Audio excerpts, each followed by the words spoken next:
Bismillahirrahmanirrahim. Assalamualaikum warahmatullahi wabarakatuh. Hamdan wa syukrillah, wala haula wala quwwata illa billah.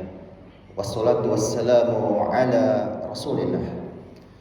Jamaah subuh Jumat yang dimuliakan oleh Allah Subhanahu wa taala. Kita selalu bersyukur kepada Allah Subhanahu wa taala, karena Allah memberikan kita kemuliaan demi kemuliaan. Allah memberikan kita nikmat demi nikmat. Allah memberikan kepada kita karunia demi karunia yang tiada putus-putusnya, yang selalu kita rasakan setiap harinya, bahkan setiap detiknya.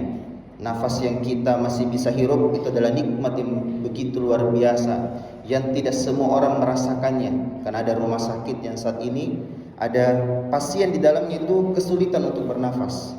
Maka kita senantiasa bersyukur kepada Allah Subhanahu wa taala karena kita masih bisa menghirup nafas yang segar dan kita bisa menghirup udara yang begitu nikmat sekali di waktu subuh, yang dimana oksigen lagi bersih-bersihnya dibandingkan di siang harinya. Betul? Ini adalah nikmat yang harus kita syukuri setiap kali kita bernafas pastinya. Lalu kita bersyukur dengan mengucapkan salawat kepada baginda Nabi Muhammad sallallahu alaihi wasallam, karena kita adalah umatnya Nabi Muhammad. Ini adalah kesyukuran yang begitu tinggi, karena nikmat iman dan nikmat Islam itu wasilahnya, risalahnya disampaikan oleh sosok baginda Nabi Muhammad sallallahu alaihi wasallam. Maka jangan sampai di hari Jumat kita lupa berselawat. Dan keutamaan di hari Jumat ketika kita berselawat itu keutamaannya luar biasa banyak, dan insyaallah kita mendapatkan banyak sekali manfaat. Allahumma shalli wa sallim ala Muhammad wa ala ali Muhammad. Masyiral muslimin wal muslimah, sidang subuh Jumat yang dimuliakan oleh Allah Subhanahu wa taala. Kita akan membahas sebuah tema yang dimana ini diangkat dari sebuah pemikiran yang mulai tersebar di sekitar kita, terutama menjangkiti anak-anak muda kita, bahkan mungkin sebagian besar orang-orang yang kita kenal, orang-orang yang sudah dewasa dan sebagainya. Ada sebuah pemikiran di mana ada kalimat yang sering diucapkan, bilang jangan bawa-bawa agama di dalam urusan bisnis. Jangan. Pernah dengar seperti itu? Ada kalimat seperti itu, jangan bawa-bawa agama. Ya, jangan, alim sekali ini di dalam bisnis ini. Jangan bawa-bawa agama. Bahkan juga terjadi sebaliknya. Jangan bawa-bawa dunia dalam agama. Jangan bawa urusan dunia di dalam agama. Kalimat ini menarik untuk kita bedah dan kita kupas. Ternyata ini berawal dari sebuah pernyataan yang tertulis di sebuah kitab di Aceh. Ada sebuah buku di Aceh, ditulis untuk orang-orang Aceh, di mana ada sebuah pernyataan di situ dari para penjajah Belanda. Ia menyampaikan kepada para petinggi agama. Mereka menyampaikan kepada para petinggi agama semuanya, mau ulama, kiai, pendeta dan sebagainya. Di sinilah mulai terjadi dikotomi. Apa itu dikotomi? Pemisahan antara urusan dunia dan urusan akhirat. Apa yang tertulis dalam buku di Aceh di sini? Wahai para petinggi agama, urusan rumah ibadah urusan kalian, tapi urusan pasar itu urusan kami. Jangan dekati urusan kami, jangan urus urusan kami. Nah, disinilah awal mulanya kenapa ada yang mulai memisahkan urusan dunia dengan urusan agamanya, urusan akhiratnya. Dan ini sebenarnya ditegur langsung dalam sebuah dalil yang jelas sekali dalam Quran. Kalau kita baca dalam surah Al-Qasas ayat ke-77, kita baca ini Al-Qasas ayat ke-77, Allah Subhanahu wa taala berfirman, "Wabtaghi fima ataqallahu ad-daral akhirah." Dan carilah negeri akhirat dengan apa yang telah dianugerahkan Allah kepadamu. Jadi fokus kita kepada apa? Akhirat. Kita mengejar apa? akhirat, karena itu adalah tujuannya kita sebagai orang yang beriman. Sudah jelas, itu sudah pasti. Akhirat adalah tujuan kita. Karena dunia ini bukan tempat tinggal, tapi dunia ini tempat kita meninggal. Bukan tempat tinggal, tetapi tempat kita meninggal. Namun Allah sebutkan masih di ayat yang sama, wala tansa nasibaka minad dunya.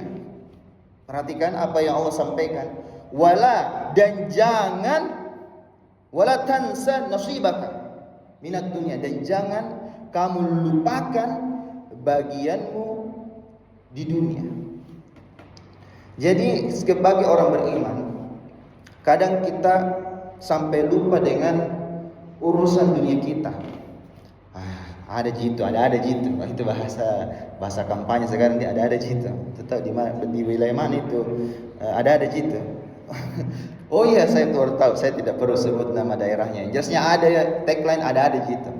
Nah, padahal di dalam kitab Ibnu Katsir, ya, sebuah tafsir Ibnu Katsir, yang dimana ulama Imam Ibnu Katsir menyampaikan tentang makna dari wala tansa nasibaka minad dunya.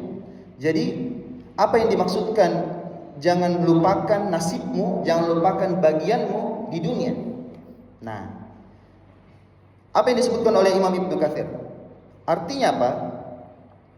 Janganlah engkau melupakan nasibmu dari kehidupan dunia, yaitu dari yang Allah bolehkan, yang Allah halalkan. Yang Allah bolehkan berupa apa? Makanan, minuman, pakaian yang rapi, terus apa? Tempat tinggal, rumah. Terus apa? Menikah. Karena ada juga yang sampai yang terlalu ekstrimnya, jangan menikah. Ada yang kayak gitu karena nanti lalai dengan urusan akhirat. Ada yang sampai begitu. Nah, Rabbmu masih memiliki hak darimu, dan dirimu juga memiliki hak atas diri kita. Bahkan juga disampaikan, keluargamu juga memiliki hak, istrimu pun memiliki hak. Maka tunaikanlah hak-hak setiap yang memiliki hak. Nah, subhanallah. Jadi apa yang selama ini kita lihat terjadi pemisahan antara urusan dunia dan akhirat, padahal kita ada di dunia saat ini. Tempat kita bercocok tanam, kita tidak akan bisa sampai di akhirat kalau tidak beres ini urusan dunia. Tidak beres ini urusan dunia. Sampai Nabi SAW, kalau kita lihat dalam sirah, Nabi ini paling paripurna kesempurnaan dari banyak sisi. Sebagai orang tua, sebagai ayah, maka Nabi SAW adalah Nabi ayah yang terbaik. Beliau kan punya anak juga, beliau punya istri, bahkan tidak ada yang bisa menyamai jumlahnya di antara kita. Dan Nabi adalah suami yang terbaik.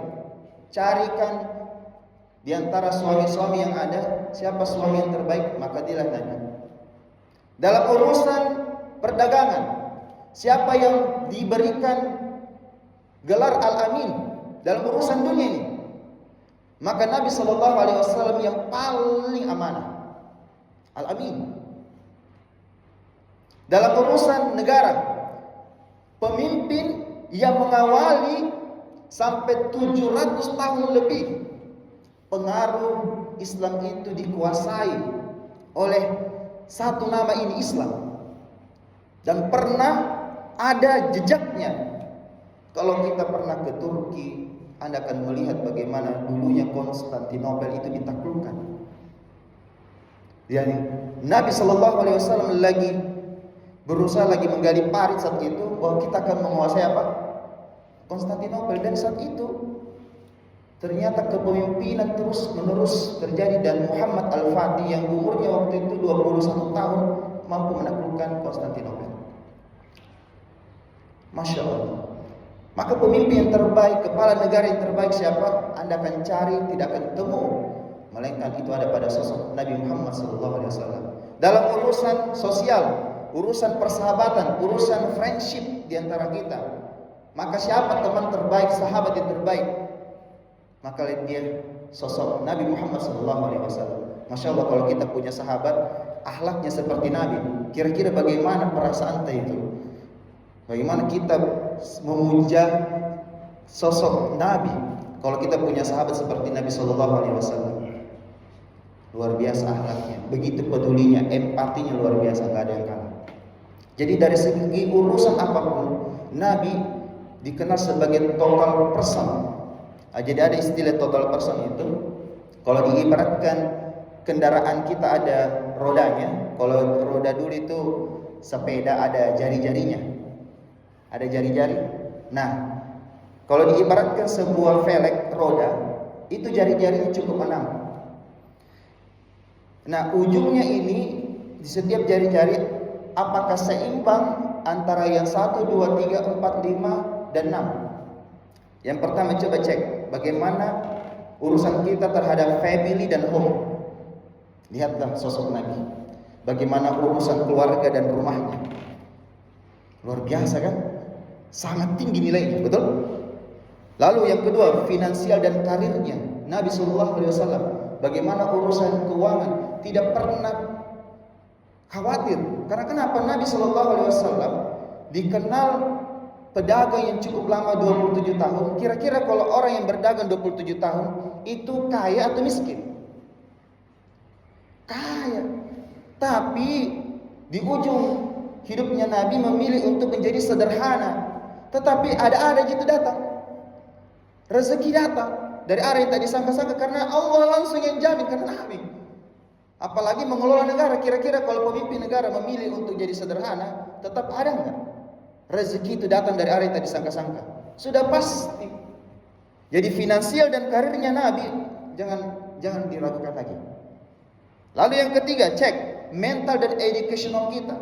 Nabi Muhammad itu mentalnya terbentuk dari kecil, di mana Nabi itu dididik langsung oleh pamannya, dididik langsung oleh kakeknya. Walau orang tua Nabi meninggal dunia waktu Nabi SAW masih di dalam kandungan dan umur 5 tahun. Di dalam kandungan ketika itu meninggal ayahnya Nabi, dan ketika umur 5 tahun meninggal ibundanya Nabi. Tetapi secara mental dan educational langsung dilatih magang dagang bersama pamannya. Ketika umur 40 tahun tetap belajar, dan ini enggak main-main gurunya, Jibril. Ilmu agama ini langsung dilatih sama Jibril. Kira-kira kalau langsung wahyu ini yang berikan pendidikan, kira-kira salah-salah enggak ada. Sanadnya langsung sama Allah Subhanahu wa taala, langsung terhubung, ilmunya ilmu, rajanya raja, sampai. Ini yang ketiga, bagaimana mental dan educational kita. Yang keempat, physical dan health. Bagaimana kira-kira fisiknya Nabi. Sampai-sampai Ali bin Abi Thalib itu dikenal sebagai dia raja padang pasir ya, menguasai. Sampai-sampai tidak ada yang berani bertarung sama Ali bin Abi Thalib. Tidak pernah terkalahkan untuk urusan ahli pedang, untuk urusan gulat dan sebagainya. Dan tiba-tiba dia ditantang oleh seseorang, tetapi pada saat bertarung itu menutup badannya dan wajahnya tidak kelihatan. Dia kayak seperti Aditya Ninja itu. Nah, gitu. Akhirnya bertarung, Ali bin Abi Thalib pun kalah. Dan orang tidak tahu siapa yang melawan sosok Ali bin Abi Thalib saat itu. Dan waktu itu saat orang-orang tidak ada, pahlawan yang melawan Ali bin Abi Thalib ini membuka, dan ternyata dia adalah sosok Nabi Muhammad SAW. Tujuannya apa? Supaya apa? Tidak sombong ini Ali bin Abi Thalib, bahwa ada orang yang lebih hebat daripada dia. Bayangkan, secara fisik, health, Nabi kalau bergulat tidak ada yang pernah kalahkan. Saat bergulat, Nabi punya fisik yang luar biasa. Sampai ini juga kita cemburu nih, sekarang kita zamannya ini one pack semua. Nabi ternyata dikenal perutnya six pack. Makanya kenapa ini kami punya program juga untuk rutin olahraga. Kita rutin olahraga. Apalagi sekarang eranya kita mencari rezeki, mencari nafkah rata-rata dari gadget. Yang terlatih fisiknya cuma jari jemari. Dan itu pun bukan semuanya, cuma jempol. Karena kan untuk mendatangkan sekarang rezeki banyak dari jempol semata. Dari rumah bisa menghasilkan rupiah, Masya Allah. Nah, karena gerakan tubuh kita ini minim, maka diperlukan kegiatan ekstra untuk melatih fisik. Makanya kenapa kita perlu ada agenda olahraga.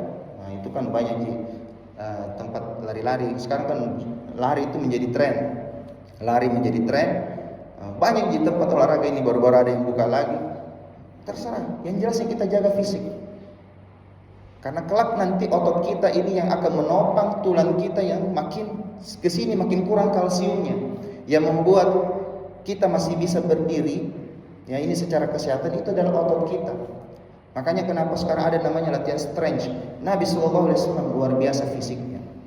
Ini kita belajar, ternyata Nabi ini paripurna, total person. Ini baru yang keempat. Lalu yang kelima, sosial dan kulturalnya.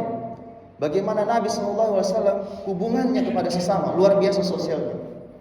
Dikenal sebagai rahmatan lil alamin, orang yang khuluqin azim, akhlaknya begitu agung, dicintai masyarakat. Masya Allah. Lalu yang keenam, wah jangan diragukan lagi kalau yang keenam, spiritual dan etikanya Nabi, Masya Allah. Yang paling dekat dengan Allah, yang bisa langsung mengunjungi Allah di Sidratul Muntaha. Bayangkan itu. Kalau kita, ya tidak mungkinlah sekelas Nabi yang perfect luar biasa. Tapi kita belajar dari Nabi SAW. Jadi jari jemari tadi itu dari sebuah lingkaran. Sekarang coba kita kasih nilai dari 1 sampai 10. Dari 1 sampai 10, bagaimana hubungan kita dengan keluarga, family and home kita. Yang kedua, berapa nilainya untuk finansial dan karir kita. Apakah kita ini bersungguh-sungguh pada saat kerja ataukah cuma sekedar kerja? Cuma menggugurkan kewajiban datang kantor, absensi, setelah itu tunggu gaji. Apakah kita mau meningkatkan karir supaya betul-betul memberikan yang terbaik buat kantor kita? Apalagi kita misalnya seorang entrepreneur, kita memberikan yang terbaik buat usaha kita. Harus yang terbaik. Kita ini diciptakan sebagai leader, kita diciptakan sebagai khalifah. Kita punya peran. Dan peran ini seperti arena perang. Cuma ditambah G saja di situ, peran untuk berperang. Ini arena dunia ini adalah arena di mana kita memberikan yang terbaik. Memberikan yang terbaik dari segala lini. Sebagaimana Nabi SAW, kita cek bagaimana educational kita. Tetap kita harus apa? Belajar terus, berpendidikan. Tidak mesti istilahnya sekolah ya, tidak mesti lembaga pendidikan dalam bentuk sekolah, tidak mesti, tetapi tetap harus belajar. Ada pelatihan, latih skill kita, latih mindset kita. Jadi ada mindset, skill set. Ini yang kita harus latih.